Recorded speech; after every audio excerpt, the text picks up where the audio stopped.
गोपिका जीवनस्मरणं Govinda Govinda.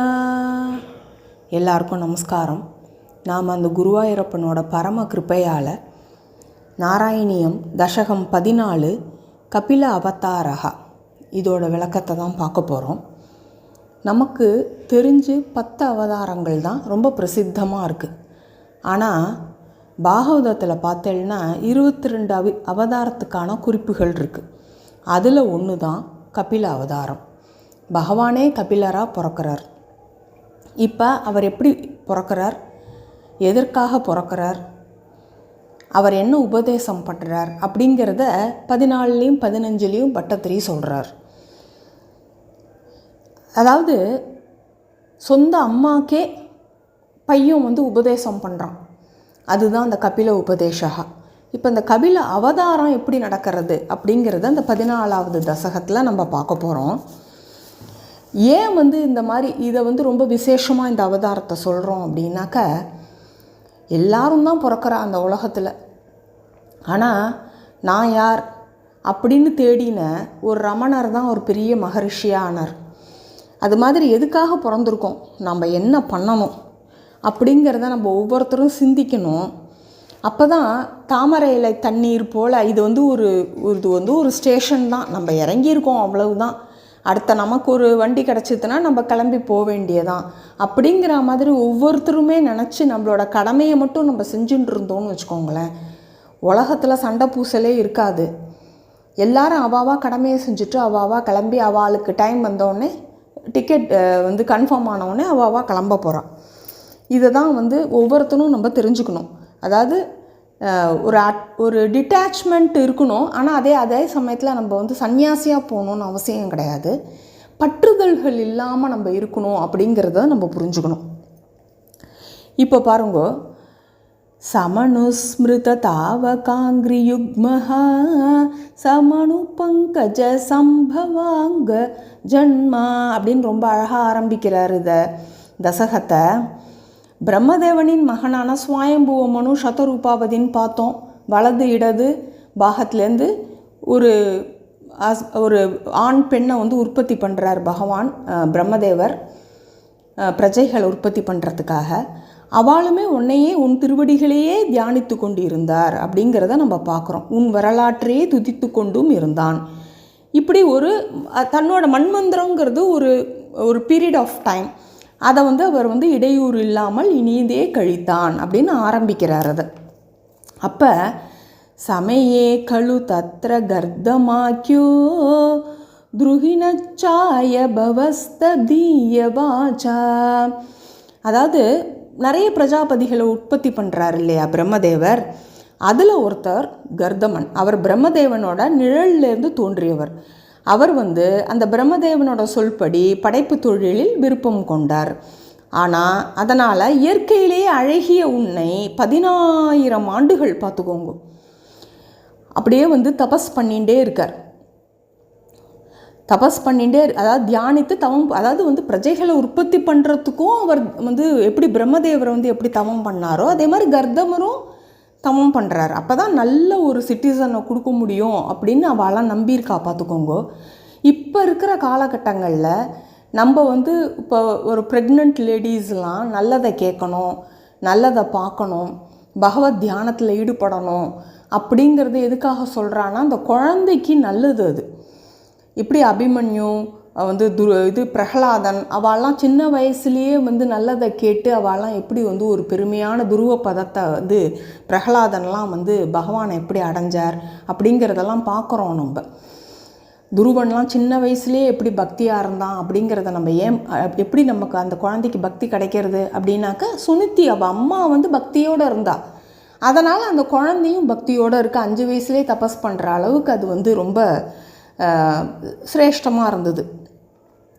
So இதெல்லாம் நம்ம ஒவ்வொரு பெண்மணிகளும் இதெல்லாம் உணர்ந்துண்டு நல்ல பிரஜைகளை உற்பத்தி பண்ணணும். நம்ம தாய்நாட்டிற்கு தேசபக்தியோடு இருக்கிற குழந்தைகளை உற்பத்தி பண்ணணும் அப்படிங்கிற ஒரு எண்ணத்தோடு நம்ம இருக்கணும். பகவானே கர்தமன் என்பவன் பிரம்மதேவனோட நிழலிருந்து தோன்றியவன்னு சொன்னோம் இல்லையா. அவர் வந்து தபஸ் பண்ணுறார். எத்தனாயிரம் வருஷம்? 10000 ஆண்டுகள். அப்போ என்ன ஆயிடுறது, பகவான் ரொம்ப சந்தோஷமாக கருடோபரி காலமேகக்ரமம் விலசத்கேளி சரோஜ பாணி பத்மம் அப்படின்னு, விபுவே உன் திருமேனி கருமேகம் போல அழகானது, கமலக்கையில் விளையாட்ட அப்படி ஒரு தாமரை அப்படி சுழட்டிண்டு வராறான் ரொம்ப அழகாக. புன்சிரிப்பால் மலர்ந்த முகத்துடன் கர்தமனுக்கு காட்சியளித்தாய். இப்போ என்ன ஆறுது, ஸ்துவத்தே புல காவிருத்தாய தஸ்மை மனுபுத்ரீம் தயிதாம் நவாபி புத்ரீஹி.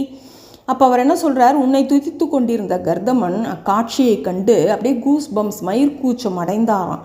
நீ அவனுக்கு மனைவியாக சுவாயம்புவ மனுவின் மகளையும் அவள் மூலம் அவனுக்கு 9 பெண்களையும் உன் அம்சமான கபிலன் என்ற மகனையும் இறுதியில் மோட்சத்தையும் வரங்களாக கொடுத்து மறைந்தாய் அப்படின்னு இந்த ஸ்லோகத்தில் அவர் சொல்கிறார். அவர் என்ன சொல்கிறார், சுவாயம்புவ மனுவுக்கு வந்து தேவஹூத்தின்னு ஒரு பொண்ணு இருக்கா, அவளை நீ கல்யாணம் பண்ணிட்டு பிரஜைகளெல்லாம் உற்பத்தி பண்ணு, 9 பெண் குழந்தைகள் பிறக்கும், 10ஆவதாக நானே உனக்கு பிறப்பேன் அப்படிங்கிற வரத்தை கொடுத்துட்டு பகவான் வந்து யதாஸ்தானம் பெறுறார். அப்போ சமனு சதரூபயா மகிஷ்யா குணவத்யா சுதயா ச தேவஹூத்யா. குணவத்யா அப்படியே குணம், ஒரு நல்ல குணத்தோடு இருக்கிற பொண்ணாம் தேவஹூத்தி. அழகு மட்டும் இல்லை, சுதையான டாட்டர். யாரோட டாட்டர்? சதரூபையா மகிஷ்யா. அவர் வந்து யாருக்கு ஒய்ஃபு? சதரூபா சுவாயம்புவ மனுவுக்கு பட்டத்தரசி. அவளுடைய பொண்ணு தேவஹூதி. அவள் ரொம்ப அழகு மட்டும் இல்லை, பண்புகள் நிறைந்தவள் அப்படின்னு சொல்கிறார் அவர். இப்போ பவதீரித நாரதோபதிஷ்டா சமகாத் கர்தமமா கதி பிரதீக்ஷம். இப்போ எல்லா உலகத்துக்கும் போயின்னு இருக்கிறவர், எல்லாருக்கும் ஃப்ரெண்டாக இருக்கிறவர் யாருன்னு பார்த்தா நாரத முனிவர். அவர் போய் சுவாயம்புவ மனுக்கிட்டக்க போய் சொல்கிறார், இந்த மாதிரி வந்து ரொம்ப அருமையான பையன் கர்தமன், ரொம்ப பகவானையே வேண்டி துதிச்சுட்டு இருக்கான், அவனுக்கு கண்டிப்பாக உன்னோட பொண்ணை கொடு, இது வந்து பகவத் சங்கல்பம் இது அப்படின்னு சொல்கிறார். உடனே அவளும் பொண்ணை அழைச்சின்னு வந்து கல்யாணம் பண்ணி வைக்கிறாள். இப்போது மனுநோபஹிருதாம் ச தேவஹூதிம் தருணீரத்னமவாப்ய கர்தமோசௌ அப்படின்னு அந்த கர்தமனும் மனுவால் கன்னிகாதானம் செய்யப்பட்ட தேவஹூதி என்ற பெண்மணியை மனைவியாக அடைந்தான். உன்னை வழிபடுவதிலேயே ஆழ்ந்திருந்த அவன் மனைவியின் உறுதியான தொண்டினால் கவரப்பட்டு அவளிடம் அன்பினை செலுத்தினான். எப்போ? பல வருஷங்கள் அவர் என்ன பண்ணுறார், அவருக்கு வந்து தவம் பண்ணுறதே வந்து அவருக்கு வந்து ஒரு ஹேபிட்டாக போய்டுறது இல்லையா. 10000 வருஷங்கள் தவம் பண்ணியிருக்கார்.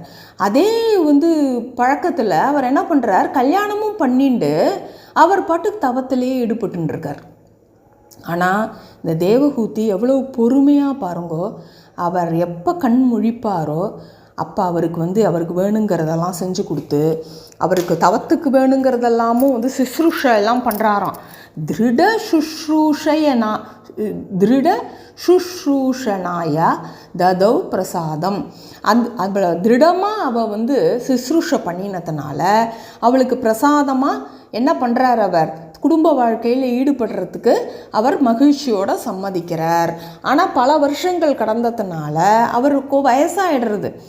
அப்போ அவர் என்ன பண்ணுறார், தன்னுடைய இளமையை அவர் திருப்பி எடுத்துட்டாதான் அவர் வந்து பிரஜா உற்பத்தியில் ஈடுபட முடியுங்கிறதுனால அவர் என்ன பண்ணுறார், ஒரு குளத்தில் முங்கி எழுகிறார். அவருக்கு பழையபடி அவருக்கு இளமை வந்துடுறது.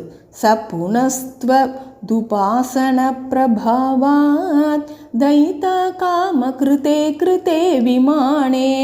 உடனே என்ன பண்ணுறார், தன்னுடைய மனைவியை அழைச்சிண்டு அவளுடைய விருப்பத்திற்கிணங்க ஒரு தேவ விமானத்தை தன்னுடைய தவ வலிமையினால் உற்பத்தி பண்ணுறார். அப்படியே பறந்து போகிறா 2 பேரும் அழகாக ஒரு ஹனிமூன் மாதிரி. பாவம் அத்தனை வருஷம் கழித்து அவள்லாம் அப்போ தான் போகிறா.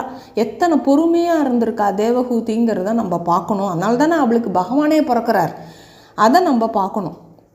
அப்படியே போகிறா. எந்த ரூட்டில் போகிறா அவா அப்படின்னா, அங்கே பல தேவ ஸ்திரீகள் தேவகூதிக்கு தோழிகளாய் விளங்க புதிய உடலை உடையவனாய் அவ்விமானத்தில் அமர்ந்து கொண்டு வான வழிகளில் வலம் வந்தான். அப்படியே எல்லாரையும் பார்த்துண்டு பல இந்த கந்தர்வர்கள் அப்படி கிம்புருடர்கள்லாம் சொல்லுவா பாருங்க. அந்த மாதிரி அவளுடைய லோகத்துக்கெல்லாம் அப்படியே அழகாக பறந்து போய் எல்லாம் வந்து அனுபவிக்கிறா. சதவர்ஷமத வியதீத்ய சோயம் நவகன்யாக சமவாப்பிய தன்யரூபாக. இப்படியே ஒரு 100 ஆண்டுகளை கழித்து அவளுக்கு அழகான 9 பெண் செல்வங்களை பெற்ற பின் துறவியாக காட்டிற்கு செல்ல முயன்றான். திருப்பி அவர் என்ன சொல்கிறார், நான் வந்து 9 குழந்தை கொடுத்துட்டேம்மா உனக்கு, வந்து நான் திருப்பி தவம் பண்ண போகிறேன்னு ஒய்ஃப் கிட்ட சொல்கிறார். ஆயினும் தன் மனைவியின் விருப்பத்திற்கு இணங்கியும் உன்னுடைய அவதாரத்தை எதிர்பார்த்து கொண்டும் 100 வருஷங்கள் அங்கேயே வாழ்ந்தான். திருப்பி ஒரு 100 வருஷம் தவம் பண்ணுறா. ஏன்னா அவர் சொல்கிறா, ஞாபகப்படுத்துகிறா, நமக்கு வந்து பொன் குழந்தைகள் தான் இருக்கா, அவளை கல்யாணம்லாம் நீங்கள் பண்ணி கொடுக்கணும். நீங்கள் அப்போ நம்ம ஒரு பையன் இருந்தான்னாக்கா நீங்கள் வந்து அவன்கிட்ட என்னை ஒப்படைச்சிட்டு நீங்கள் காட்டுக்கு போய் தவம் பண்ணலாம், நமக்கு எல்லாமே பொன் குழந்தைகள் தான் இருக்குங்கிறத ஞாபகப்படுத்துகிறா அவள்.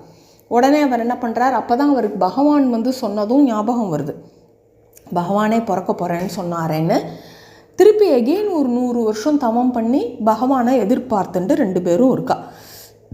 நிஜ பர்த்ரு கிரா பவன் நிஷேவா நிரதாயா மத தேவ தேவஹூத்யாம் அப்படின்னு, தேவனே தேவஹூதி தன் கணவனின் சொல்படி உன்னை வழிபடுவதிலேயே ஈடுபட்டிருந்தாள். அப்படியே பகவானை நீயும் வேண்டிக்கோமா அப்படின்னு அவர் சொன்னதுனால அவளும் ப்ரே பண்ணின்னு இருக்கா. நீ அவளிடத்தில் மக்களுக்கு பரமார்த்த தத்துவத்தை போதிப்பதற்காக கபிலராக அவதாரம் செய்தாய். இப்போ பரமார்த்த தத்துவத்தை கபிலர் வந்து அவள் அம்மாவுக்கு தானே உபதேசம் பண்ணார். ஆனால் எல்லாருக்கும் போதிப்பதற்காகன்னு சொல்கிறாளே அப்படின்னு நீங்கள் பார்த்தேன்னா, அவள் அம்மாவுக்கு போதிச்சதை தானே நமக்கு பாகவதத்தில் கொடுத்துருக்கா. பாகவதத்துலேருந்து தானே சாரா பிழிஞ்சு நமக்கு வந்து பட்டத்திரி கொடுத்துருக்கார். இது அவள் அம்மாவுக்கு மட்டும் இல்லை, இது எல்லாருக்கும் ஆனது அப்படிங்கிறத நம்ம புரிஞ்சுக்கணும். பகவான் எல்லாருக்குமாக தான் ஒரு உபதேசம் பண்ணுறார். அதை தேவஹூதி மூலமாக பண்ணுறார் அவர். அடுத்தது பாருங்கோ, வனமேயுஷி கர்தமே பிரசன்னே மத சர்வஸ்வபு வமு பாதிஷன் ஜனன்யை கபிலாத்மக வாயுமந்திரேஷ துவரிதம் துவம் பரிபாஹி மாம் கதௌகாத். இப்போ குருவாயூரின் தலைவனே, கபிலராக நீ அவதரித்த பின் மகிழ்ச்சியுற்ற கர்தமன் வனத்திற்கு சென்ற பின் மதத்தின் சாரங்கள் முழுவதையும் உன் தாயான தேவஹூதிக்கு உபதேசித்த கபிலரூபியான குருவாயூரப்பா அப்படிங்கிறார். நீயே என்னை நோய்களின் கூட்டத்தில் இருந்து விரைவில் காத்தருள வேண்டும் அப்படின்னு பட்டத்திரி வேண்டிக்கிறார். துவரிதம் விரைவில், துவம் பரிபாஹி மாம் கதௌகாத். வாயு மந்திரேஷ அப்படிங்கிறார். இந்த ஒவ்வொரு தடவை வாத்தாளயேஷ அப்படிங்கிற மாதிரி வாயு மந்திரேஷ, இதுலேயும் வந்து குருவாயூரப்பனை வாயு புரியுதன்னு சொல்லுவா இல்லையா, அதனால் அதை வந்து வாயு மந்திரேஷன் இந்த இடத்துல வந்து சொல்கிறார் அவர். நம்மளும் வேண்டிப்போம், வியாதி இல்லாமல் நம்ம இருப்போம். கோபிகா ஜீவனஸ்மரணம் கோவிந்தா கோவிந்தா.